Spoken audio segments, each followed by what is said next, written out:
지난 12일 광화문에서 열린 시국 관련 집회에 100만 명의 시민들이 모였습니다. 이 자리에 모인 시민들은 성난 민심을 그대로 보여줬는데요. 관련 소식 잠시 후 전합니다. 한국교회와 몽골의 한국 선교사들이 현지 몽골 교회에 찬송가를 제작해 보급합니다. 유목민 교회까지 전해질 찬송가 발간 프로젝트, 몽골 현지 연결해 알아봅니다. 미국의 45대 대통령에 도널드 트럼프가 당선되면서 전 세계적으로 대응책을 마련하기에 분주합니다. 오늘 이슈를 보는 창에서는 미 대선을 분석해보고 우리나라의 대응 전략에 대해 알아봅니다.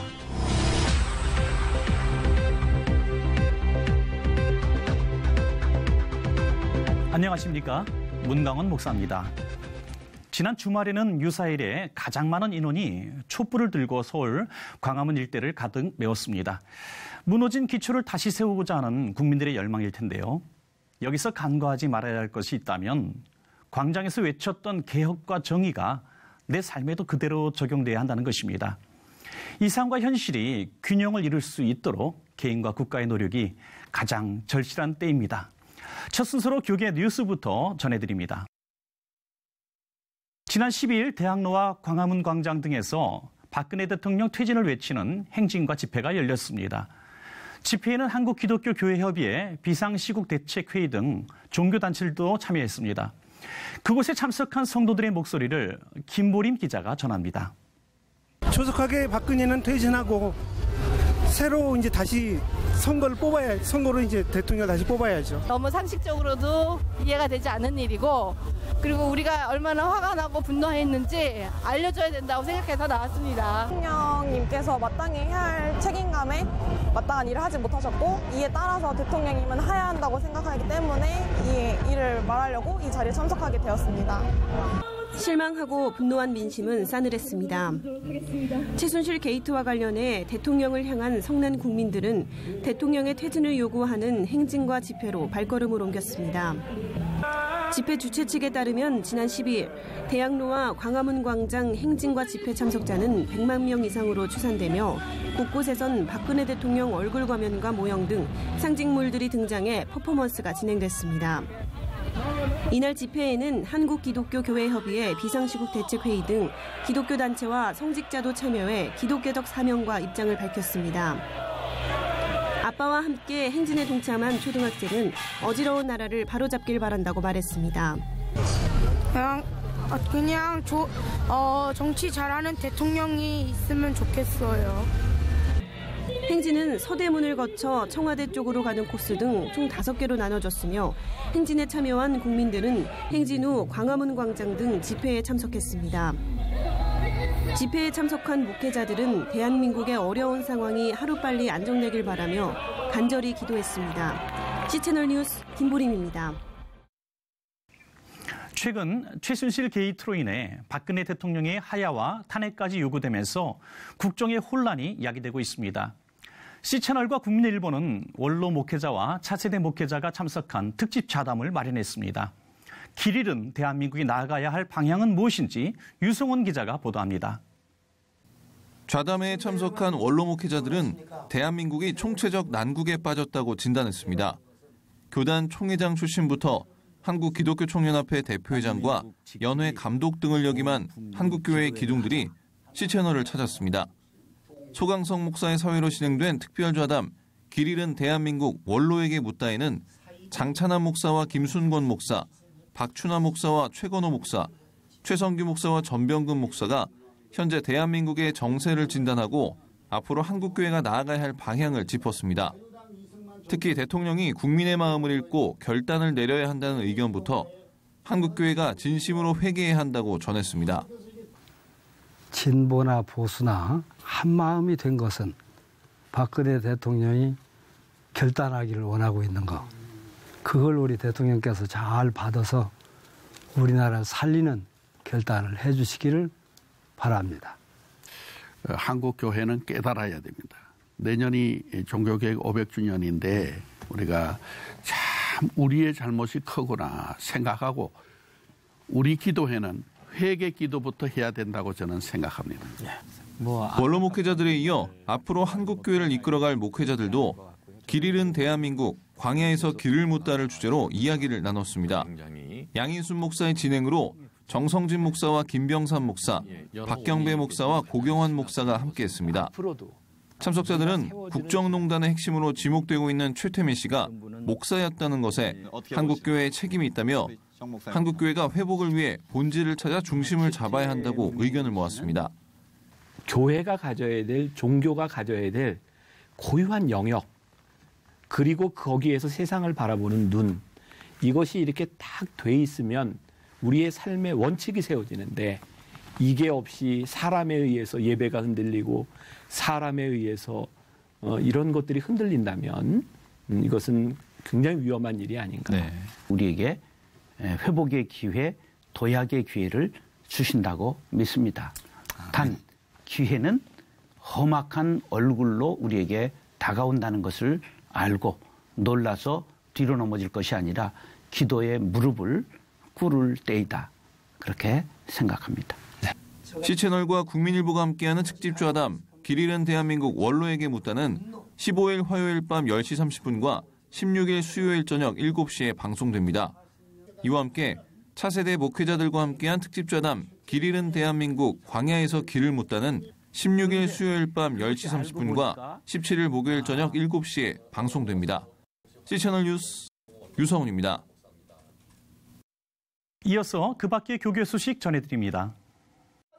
기독교대한 감리회와 따스한 이웃은 지난 10일 광화문 감리회 본부와 희망광장에서 2016년 사랑의 친환경 김장 나눔 행사를 개최했습니다. 행사에는 전명구 감독회장과 강승진 서울연회 감독 등이 함께했습니다.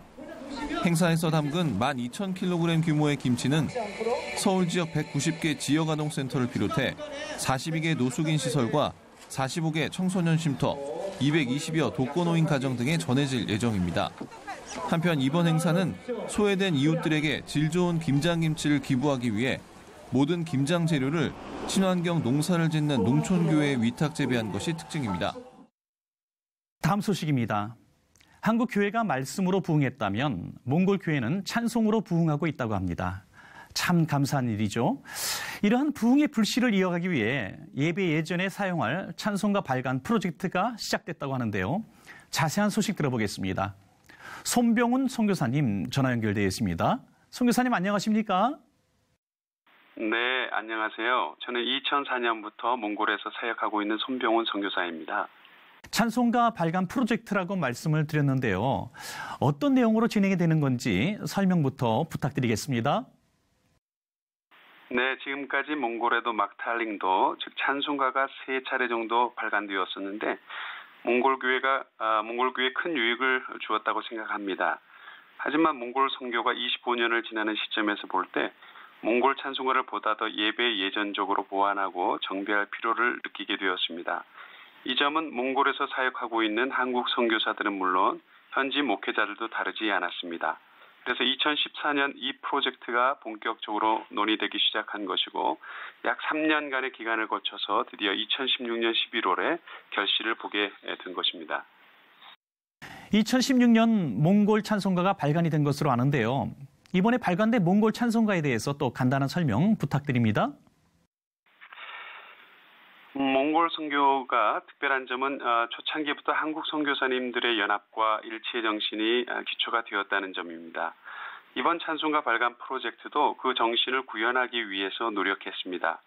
이번 작업에는 한국 선교사를 중심으로 일본인 선교사, 영국인 선교사, 중국계 몽골 목사님, 몽골 목회자와 음악인들이 함께 참여했습니다. 그리고 시작 단계에서부터 몽골 전체 교회가 함께 참여하는 세미나를 가졌고요. 그 모임에서 12개 항목의 선언문을 채택하기도 했습니다. 이번 몽골 찬송가에는 아직 우리나라 찬송가에도 소개되지 않은 미국 장로교, 감리교 찬송들은 물론 중국, 일본, 한국, 러시아의 전통 찬송가도 다수 소개했고요. 무엇보다도 가장 의미 있는 점은 몽골인들이 직접 작사, 작곡한 찬송들을 거의 100여 곡에 가깝게 수집하고 체보해서 실었다는 점일 것입니다. 그래서 예배 예전적인 찬송가일 뿐만 아니라 선교적으로 볼 때 상황화된 찬송가로서 가치를 가지지 않나 그렇게 생각합니다. 네, 그렇군요. 선교사님 말씀대로 한국과 몽골의 연합의 가치와 의미가 돋보이는 작업이었을 것 같습니다. 네, 이번 작업은 찬송가책 발간뿐만 아니라 지방의 유목민들로 이루어진 교회들도 사용할 수 있도록 거의 전곡을 녹음해서 보급하게 됩니다. 그리고 머지않아 중국의 내몽골 교회까지 사용하게 될 것이고요. 이미 내몽골어로 번역하는 작업이 진행되고 있습니다. 기대하기는 한국의 몽골 디아스포라 교회도 이 찬송가를 통해 예배하는 것입니다. 감사한 것은 여기에 드는 모든 재정적 후원이나 참여가 한국 교회를 통해서 채워졌다는 점입니다. 글쎄요, 교회의 가장 중요한 책이 바로 성경과 찬송가일 텐데 몽골의 성경과 찬송가가 한국 교회의 섬김과 참여를 통해서 만들어졌다는 것은 저희 한국 교회로 보아서도 크나큰 영광이고 은혜라고 생각합니다. 그리고 언더우드 선교사에게 진 찬송가의 빚을 조금 갚은 것이 아닌가 생각합니다. 몽골 교회에 이번 찬송가를 전달하는 행사를 17일 목요일 그리고 한국에서는 몽골 교회를 위해서 26일 토요일에 이제 기념 감사 예배와 행사를 가지게 됩니다. 이 행사하는 모든 과정 속에 어려움이 발생하지 않도록 여러분들이 기도해 주셨으면 감사하겠습니다. 최근 몽골의 선교적 상황이 어렵게 돌아가고 있기 때문인데요. 그리고 제가 바라기는 이 찬송가를 통해서 몽골 교회가 더욱 온전한 예배를 하나님께 드릴 수 있기를 위해서 여러분이 함께 기도해 주시기를 바랍니다. 몽골 교회의 찬송가 보급이 한국 교회의 전적인 지원으로 이루어졌다는 것이 정말 감사한 일이고요. 말씀하신 대로 선교적 상황은 참 어렵지만 이 기회를 통해서 드넓은 몽골 땅 곳곳에 복음이 전해지길 기도하겠습니다. 선교사님, 오늘 말씀 감사합니다. 네, 감사합니다.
지난주 미국 대통령이 선출된 후 그 여파가 아직까지도 가시지 않는 것 같습니다.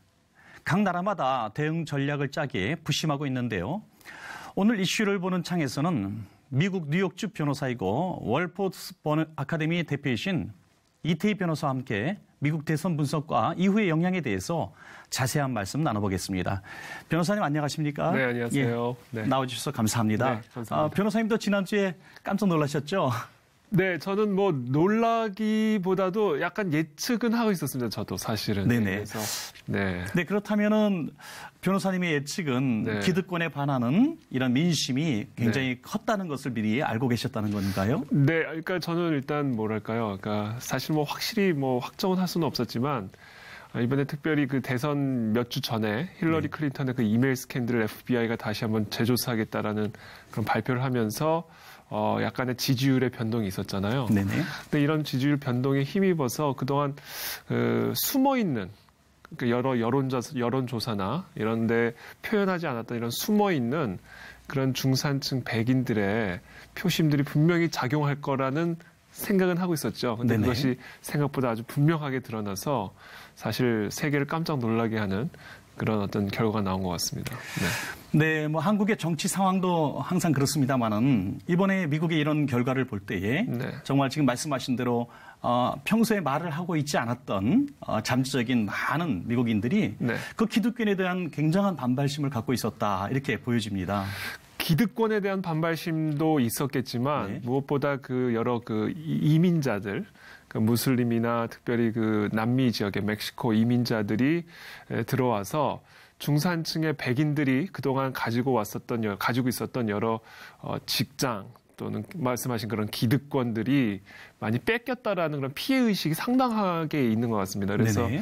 그런 것들을 이번에 그 트럼프가 아주 정확하게 공략을 잘 한 것 같고요. 그래서 그런 어떤 이민자들이나 무슬림이나 특별히 외국인들이 자기들의 어떤 그런 권리들을 많이 침해하고 뺏어갔다라는 이런 분노가 분명하게 표심으로 반영이 된 것 같습니다. 네, 그렇군요. 그렇다면은 국론이 굉장히 분열됐을 것 같아요. 계층 간의 분열.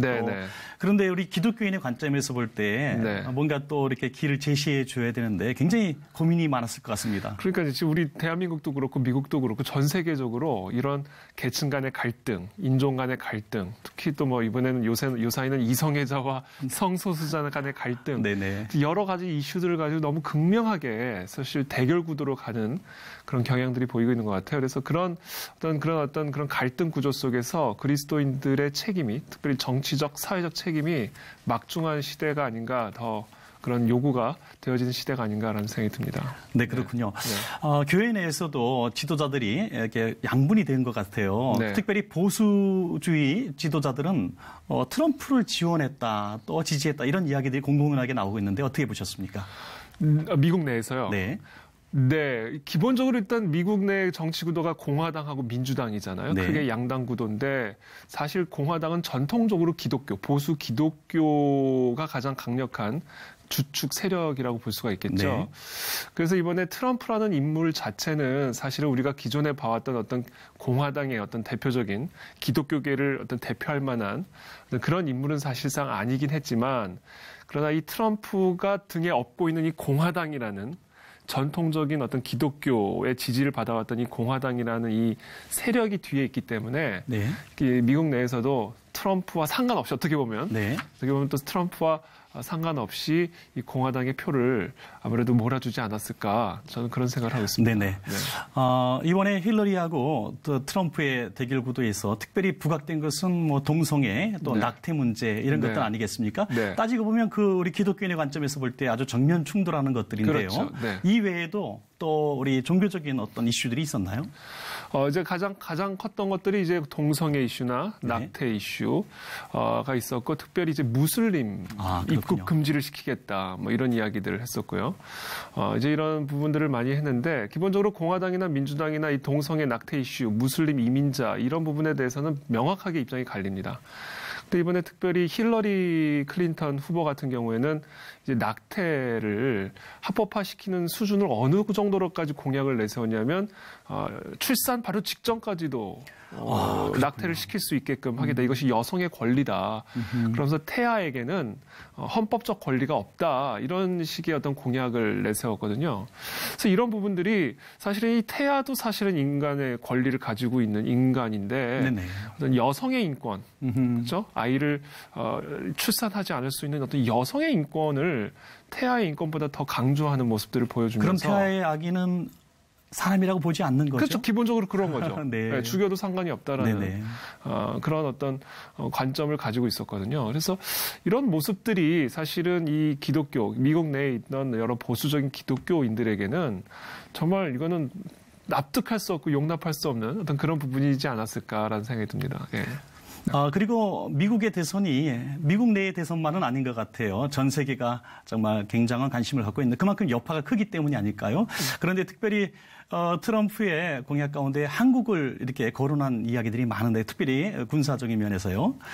이번에 그 영향력에 대해서 어떻게 보십니까? 네, 트럼프가 그 선거 유세를 하면서 이 대한민국의 경제 문제, 또 말씀하시는 군사적인 문제, 또 한미 동맹 관련된 문제들을 이제 많이 언급을 했는데요. 그런 부분에 대해서 일단 미국 그 트럼프의 입장은 무조건 우리 자국 중심, 그러니까 미국의 어떤 국익을 최우선 가치에 두겠다라는 이 공약이 사실 두드러진 공약이었어요. 그런데 사실은요, 트럼프만의 공약은 아닙니다. 역대 모든 미국 대통령이 자국의 국익을 최고로 해왔어요. 언제나. 우리나라도 마찬가지고 어느 나라든. 근데 그 국익을 최고로 하되 그것을 어떻게 다른 나라와 합리적으로 설득하면서 절차를 밟아가면서 하느냐의 문제인데 저는 이번에 글쎄요 그 뭐 한미 동맹에 대해서는 분명하게 우리가 계속해서 100% 동의한다라는 박근혜 대통령과의 전화 통화도 있지 않았습니까? 네네. 그래서 저는 이 한미 동맹에 대해서는 한국만의 국익이 있는 문제가 아니라 미국의 국익도 분명히 있는 문제이기 때문에 그렇게 우려할 부분은 아니다라는 네네. 생각이 좀 들고요. 경제 문제에서는 조금 여파가 있을 수는 있을 것 같습니다. 아무래도 네네. 경제 부분에 대해서는 이번에 FTA도 다시 재검토하겠다라는 이야기를 선거 유세 때도 했었고요. 그래서 그런 부분에 대해서는 뭐 우리도 우리의 어떤 근육을 더 키워 나가면서 또 미국과의 잘 협상을 통해서 잘 해 나가야 되겠죠. 그러나 분명히 대비해야 되는 것만큼은 분명하지만 역대 대통령 누구가 됐어도 네네. 힐러리 클린턴이 됐어도 똑같은 그런 어떤 도전에 직면할 수밖에 없었던 건 사실이라고 생각합니다. 아, 그렇군요. 우리가 관심을 갖는 부분 중에 하나가 이제 대북 정책인데요. 특별히 요즘에는 그 핵 문제 때문에 굉장히 북한과 미국과의 관계가 굉장히 긴장 관계인데요. 오바마 정책은 아무래도 제재와 압박 이렇게 두 단어로 표현할 수 있는데요. 트럼프는 과연 어떤 정책으로 대북 정책을 펼지 궁금합니다. 네, 크게 기조가 바뀌지는 않을 것 같습니다. 네네. 기본적으로 미국의 대북 정책은 제재와 압박. 네. 그렇죠? 미국의 국익을 최고로 우선시하는 그런 기준으로 봤을 때 지금 북한에서 핵무기가 개발이 되고 있고요. 이거는 한반도의 안보 환경에 아주 막대한 영향을 미치는 부분이고요. 게다가 그 탄도미사일을 통해서 이제 미국에도 실질적인 위협이 되는 그렇죠. 그런 국가가 되고 있기 때문에 미국 국익 관점에서 봤을 때 오바마 정부의 제재와 압박이 한층 더 강해지면 강해졌지 네. 더 약해지지는 않을 거다라고 저는 생각을 하고 있습니다. 네, 그렇게 보시는군요. 예, 선거가 끝났습니다. 끝났음에도 불구하고 지금 뭐 매스컴을 통해서 볼 수 있는 것은 트럼프는 우리 대통령이 아니다 이러면서 시위하는 미국인들을 많이 볼 수 있는데요. 정말 선거 끝난 이 후유증, 국론이 분열되고 민심이 정말 갈라져 있는 이 민심을 정말 트럼프가 어떻게 수습해낼지 궁금합니다. 네, 뭐 쉽지는 않겠죠. 네. 근데 그건 트럼프 그러니까 대통령 당선자만의 노력으로는 안 될 것 같아요. 네네. 분명히 민주적인 절차에 의해서 합법적으로 당선된 대통령을 민주주의라는 이름으로 다시 끌어내리겠다? 이거는 사실은 나만의 어떤 민주주의인 거잖아요. 그래서 정말 그런 모습은 미국이라는 민주주의의 참 모델이 되어왔던 그런 나라의 사실은 걸맞지 않은 모습이라고 저는 지금 보고 있고요. 그렇군요. 그래서 이런 부분에 대해서 물론 트럼프 대통령 당선자가 이런 갈등을 화합하고 봉합하기 위해서 노력도 해야겠지만 미국 국민 스스로 이런 부분들을 성숙하게 정말 내가 원하는 대통령이 아닐지라도 정말 민주적인 절차에 의해서 미국 국민들이 뽑은 대통령이기 때문에 일단 적어도 4년은 기회를 줄 수밖에 없는 그런 어떤 성숙한 시민의식도 동시에 필요하지 않을까 저는 그렇게 봅니다. 네. 정말 미국도 그렇고 한국도 그렇고 지금 정치적으로 경제적으로 요동이 치는 것 같습니다. 이런 때에 정말 우리 그리스도인들이 또 교회가 정말 올바른 방향을 제시하는 이런 모습들이 나왔으면 참 좋겠습니다. 변호사님 오늘 귀한 시간 내주셔서 대단히 고맙습니다. 네, 감사합니다.